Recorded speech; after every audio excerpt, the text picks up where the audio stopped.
허승용 회계사입니다. 소득세 신고가 거의 마무리되어 가면서 이익이나 매출 규모가 어느 정도 커지신 대표님들의 경우 법인 전환이나 법인 설립에 대해 고민하시는 경우가 많으신데요. 그래서 오늘은 법인 설립 전에 반드시 체크해야 되는 3가지 내용에 대해 영상을 준비해 보았습니다. 법인 설립을 위해 필수적으로 의사결정해야 하는 사항이면서 나중에 절세와도 크게 관련되어 있는 내용들이 포함되어 있으니까 영상 내용 잘 확인해 주시기 바라고요.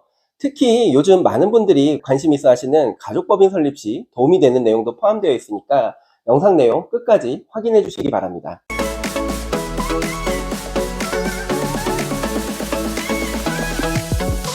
법인 설립 진행 절차는 법원에서 설립 등기가 완료가 되면 등기부등본을 가지고 세무서에 사업자 등록을 신청하는 절차로 진행이 됩니다. 법인 설립 등기 신청을 위해서는 먼저 회사의 상호와 주식회사, 유한회사 같은 회사의 종류를 정해야 하는데요.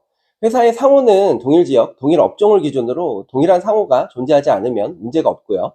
회사의 종류는 일반적인 형태인 주식회사로 정하는 경우가 많다는 점 참고해 주시기 바랍니다. 이 부분은 법인 설립 시 크게 문제가 되는 부분은 없기 때문에 이 정도로 넘어가도록 하겠습니다. 자, 이제 본격적으로 법인 설립 전에 반드시 체크해야 되는 3가지 내용에 대해 살펴보겠습니다. 첫 번째는 법인의 주소지입니다. 이 부분은 법인세 절세와도 관련이 있기 때문에 정말 중요한 사항인데요.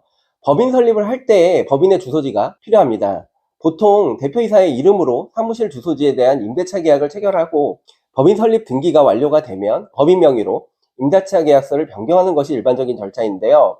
법인 설립 등기가 완료된 후 사업자 등록을 신청할 때 반드시 법인 명의로 된 임대차 계약서가 필요하기 때문입니다. 이 부분은 법인의 주소지에 따라 법인의 세금이 크게 달라질 수 있기 때문에 법인 주소지의 결정이 정말 중요합니다. 법인세의 50%에서 최대 100%까지 감면을 받을 수 있는 창업 중소기업 특별세액 감면이 법인의 주소지에 따라 달라질 수 있기 때문인데요. 창업 중소기업 특별세액 감면은 법인의 업종, 창업 당시 대표자의 나이, 법인의 주주 구성과 창업 지역에 따라 50%에서 최대 100%까지 5년간 법인세를 감면받을 수 있는 제도입니다. 세법에서 정한 창업 중소기업 특별세액 감면 대상 업종을 최초로 창업한 경우에만 감면 대상이 되고요. 최초로 사업을 하는 게 아닌 경우에는 창업으로 보지 않기 때문에 감면 대상에 해당되지 않습니다. 감면 대상 업종으로는 제조업, 온라인 쇼핑몰과 같은 통신판매업, 음식점업, 건설업, 정보통신업 등이 있고요.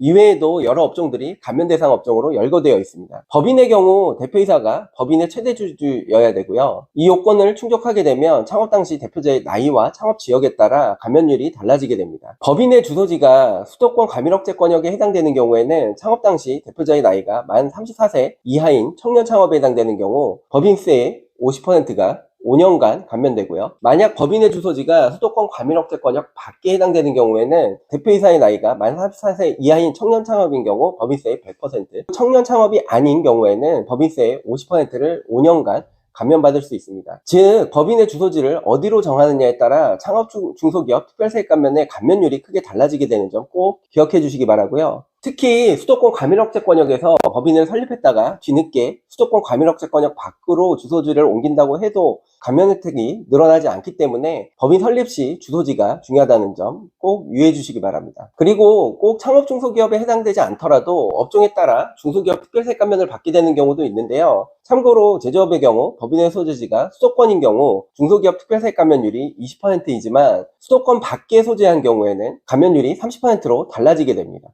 따라서 법인의 주소지에 따라 법인세 감면율이 달라질 수 있다는 점 반드시 기억해 주시기 바라고요. 법인을 어디서 시작할지 결정하실 때 이 부분 잘 고려하셔서 의사결정 해주시기 바랍니다. 두 번째는 법인의 목적 사업입니다. 이 부분은 법인의 절세와 법인의 비용 2가지가 관련되어 있습니다. 법인의 목적 사업은 정관에 기재되어야 하는 필수적 기재사항에 해당이 되고 법인 등기부등본에도 기재가 됩니다. 그리고 세무서에 사업자 등록을 할 때 법인 등기부등본에 목적 사업으로 기재가 되어 있어야만 업종 등록이 가능하고 등기부등본에 목적 사업으로 기재되지 않은 경우에는 사업자 등록증에 업종 등록이 불가능합니다. 예를 들어 법인에서 통신판매업을 하려고 사업자 등록증에 통신판매업 업종을 추가하려고 하는데 법인 등기부등본에 통신판매업이 목적 사업으로 기재되지 않은 경우에는 사업자 등록증에 업종 추가가 불가능합니다. 이때 사업자 등록증 업종 추가를 위해 법인의 등기부등본에 통신판매업을 추가하게 되면 등기부등본 변경에 따른 등기수수료와 법무사 수수료 등과 같은 별도의 비용이 발생한다는 점 유의해 주시기 바라고요. 따라서 법인 설립 시 향후 진행이 예상되는 목적 사업을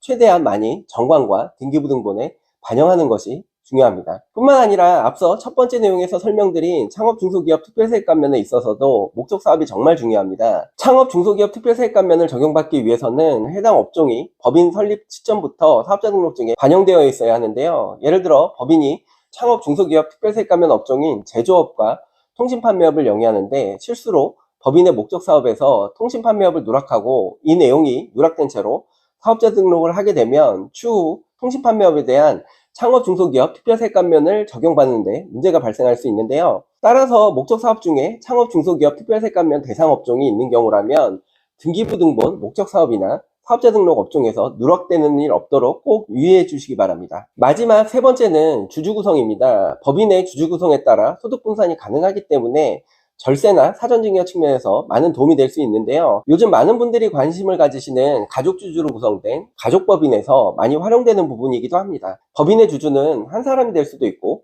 여러 명으로 구성이 될 수도 있는데요. 급여 등으로 인해 개인소득이 높은 대표이사 한 사람만을 주주로 하는 대신 대표이사의 배우자나 자녀 등을 같이 주주로 구성하는 것을 고려해 볼 수 있습니다. 종합소득세는 소득이 높아질수록 높은 세율이 적용되는 초과 누진 세율 구조로 적용되어 있기 때문에 같은 소득이라면 여러 사람 명의로 소득이 분산될수록 절세에 도움이 되는데요.